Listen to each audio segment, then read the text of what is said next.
terjadi dalam perdebatan ini tidak sepenuhnya mewakili saya, hanya untuk penilaian saya. Saya mulai dengan saya dalam 3, 2, dan 1. Tanya ke semua pelaku prostitusi, siapa dari mereka yang mau memilih jalan seperti itu apabila ekonominya sudah terpenuhi, apabila semua jaminan-jaminan dari pemerintah sudah terpenuhi, pada akhirnya kualitas pendidikan dan ekonominya juga sudah mengumpuli di negara tersebut.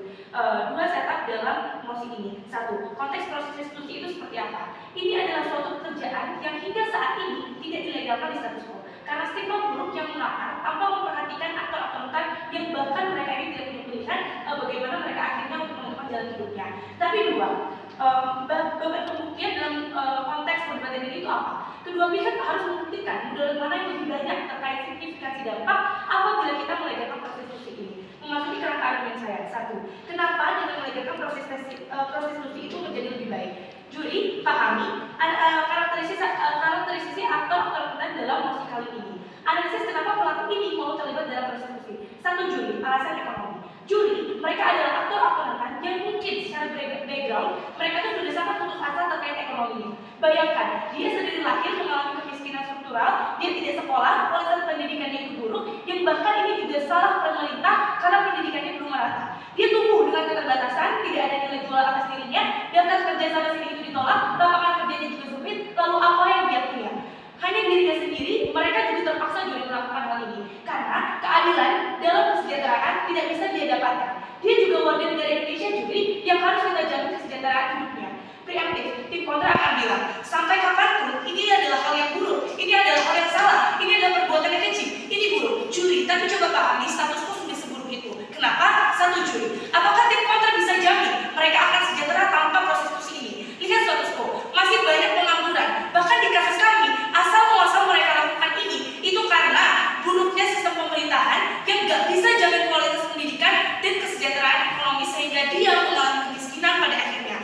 Tapi juga 2. Juri, dengan background seperti itu, mereka gak bisa langsung terima gitu aja. Mereka yang melakukan ini juga adalah mereka yang tidak punya pilihan. Dampaknya apa, Juri? Kenapa ini tetap baik di sisi kami? Karena 1, pelaku ini akan kemana-mana pada akhirnya. Semakin lihat, ini akan memicu efek domino pada akhirnya. Kenapa? Karena siapa yang bisa kontrol kesehatannya? Siapa yang menjamin dia ternyata punya HIV atau penyakit seksual lainnya? Ditularkan semakin banyak penderitanya pada akhirnya. Sehingga pelajaran ini penting karena nantinya akan ada sistem-sistem yang akan membuat prostitusi ini lebih baik secara perlahan dapat memperbaiki dunia prostitusi ini. 2. Lalu kenapa? Lalu seperti apa mekanisme pelegalannya? 1. Juri, ada aktor-aktor yang terlibat dalam mosi ini. Salah satunya adalah pemerintah. Pemerintah yang aktif. Pemerintah itu karakterisasinya seperti apa? Dengan segala mudarat yang dibawakan dalam kontrak, karakterisasi pemerintah dalam hal ini adalah sebagai pengawas dan pengontrol. Mengontrol apa, Juri? Parameter kontrolnya itu seperti apa? 1. Kontrol kesehatan contohnya, di mana pelaku prostitusi itu harus dinyatakan sehat, bebas dari penyakit seksual dan sebagainya. Agar apa?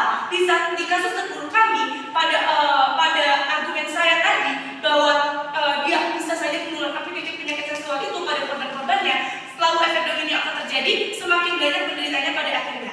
Jadi kasus terburuk kami pun tidak bisa diselesaikan di proposal yang dibawakan oleh tim kontra. 2. Pemerintah juga akan melakukan rehabilitasi pada pelaku prostitusi. Juri, kami sudah progresif untuk paham bahwa ini adalah hal yang tidak baik. Namun apa? Sudah saya jelaskan karakterisasi pelaku itu seperti apa. Mereka ini tidak punya pilihan, sehingga kita gak bisa kasih tahu dia gitu-gitu aja. Gak bisa kita sekedar bilang, kamu itu salah. Gak bisa, Juri, karena pemerintah harus melakukan pendekatan secara psikologis, secara mentalitas, sambil bertahap memperbaiki kondisi ekonominya. Karena apa, Juri? Mungkin preemptif mereka akan bilang, prostitusi ini bisa saja kita kurangi. Ini salahnya apa, Juri? Karena gak bakal berkurang kalau ini itu ilegal. Mereka akan mencari banyak cara gelap lainnya untuk mereka tetap melakukannya. Justru ini lebih buruk karena apa? Karena pemerintah gak bisa kontrol pada akhirnya. Semakin banyak orang-orang yang akan terkena dari dampak ini pada akhirnya. Namun Juri, karena apabila kita iakan di sisi mereka, kita stop prostitusinya, kita perluas lapangan pekerjaannya. Ini tidak efektif, Juri. Karena apa? Karena walaupun mereka progresif, ini gak akan secepat itu. Menaikkan kesejahteraan ekonomi itu gak akan secepat itu, Juri. Masih banyak tahap-tahapannya. Lihat status quo sekarang. Sejauh apa upaya pemerintah lakukan, masih belum berhasil pada akhirnya. Masih banyak pengangguran, masih banyak orang-orang yang masih tidak tahu mereka harus bekerja apa pada akhirnya.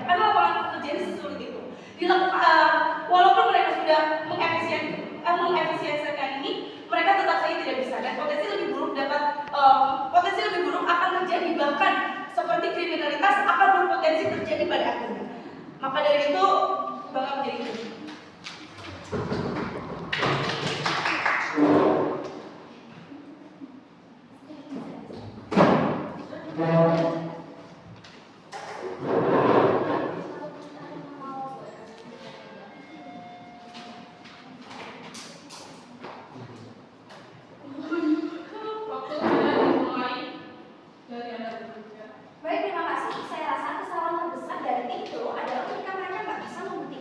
Bagaimana strategi mereka itu bisa berjalan, bagaimana bisa mengontrol dan berhasil dilakukan. Contohnya saja pada yang dikatakan oleh proyek prostitusi akan lebih baik ketika ada sistem-sistem yang dilaksanakan dari pemerintah. Contohnya pada kesehatan. Tapi saudara perlu diketahui bahwa penyakit di negara kita itu masih banyak. Contohnya aja masih ada kanker ginjal, anemia yang masih belum bisa diselesaikan. Dan sampai saat ini kasus HIV pun itu belum bisa diselesaikan oleh negara kita, negara edukasi, negara penanganan yang telah dilakukan oleh pemerintah. Kalau saudara menyetujui adanya prostitusi dilegalkan, bukankah akan membina kasus HIV tersebut? Dan pertanyaannya, apakah Indonesia bisa menyelesaikan kasus-kasus tersebut? Baik, kemudian saudara mengatakan bahwa pada Afghanistan melakukan yang namanya prostitusi ini dikarenakan ekonomi mereka yang buruk dan mereka putus asa dikarenakan sedari mereka lahir mereka tidak memiliki ekonomi yang baik. Tapi saudaraku, ketika mereka sudah miskin lalu mereka menjual dirinya, bukankah itu adalah kemiskinan sejati dari mereka sendiri? Mereka menjual dirinya sendiri. Baik, saya akan memasuki pada argumen saya, di mana mengapa musik ini bisa ada dan muncul di permukaan?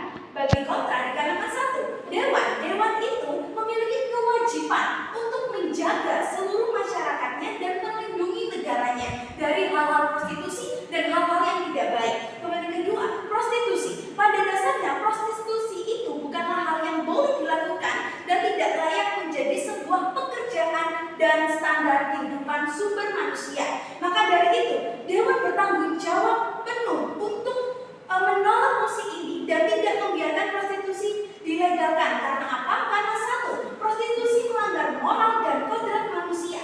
Kita konteks dulu.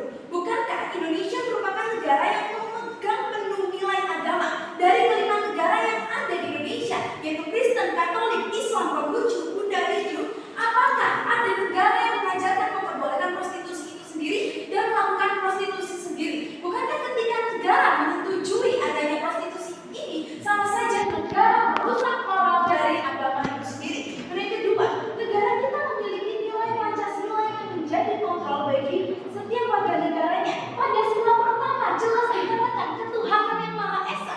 Itu berarti setiap warga negara itu berhak dan harus menganut agama itu sendiri. Kemudian Pancasila kedua yaitu kemanusiaan yang adil dan beradab. Bukankah jelas bahwa Pancasila tersebut mengatakan setiap manusia harus menghargai orang lain dan dirinya sendiri? Lantas, apakah saudara menganggap prostitusi tetap boleh dilegalkan dengan berkaca dengan nilai Pancasila bangsa kita sendiri? Ketika dewan tetap menyetujui musik ini, maka sama saja seperti dewan mengkhianati ideologi bangsanya sendiri. Yang ketiga, penurunan etika dan moral seseorang. Seseorang yang terlibat pada prostitusi sama saja dengan mereka kehilangan moral dari dirinya sendiri. Apalagi ketika uang hasil prostitusi tersebut digunakan dalam pemenuhan hidupnya. Bukankah sama saja seperti mereka menghidupi dirinya dengan mematikan dirinya sendiri? Bagaimana pula bisa membuktikan dengan disetujui musik ini tidak akan adanya penurunan etika dan moral bagi seseorang itu sendiri? Yang keempat, pandangan masyarakat terhadap prostitusi akan semakin baik. Dampaknya apa? Masyarakat akan merasa hal ini bukanlah hal yang buruk sehingga banyak yang melakukan. Ketika saya tidak memiliki uang, oh saya akan join ke prostitusi aja. Ketika dia nggak punya uang, oh kamu join prostitusi aja. Sehingga itu akan menjadi lama-lama lapangan pekerjaan tertinggi di Indonesia. Bukankah itu akan memalukan di kancah nasional, saudaraku? Baik, ketika kamu memegang suatu negara, lalu kamu membiarkan rakyatnya menjual diri untuk menghidupi dirinya, bukankah itu kesalahan terbesar yang nggak bisa kamu balas? Baik, saudaraku, dampaknya jelas pada prostitusi ini. Pada kesehatan akan membludak. Lapangan pekerjaan yang tinggi adalah lapangan pekerjaan prostitusi. Apakah itu adalah prestasi nasional yang harus akan adanya stigma-stigma dari nasional dan internasional tentang negara kita. Bagaimana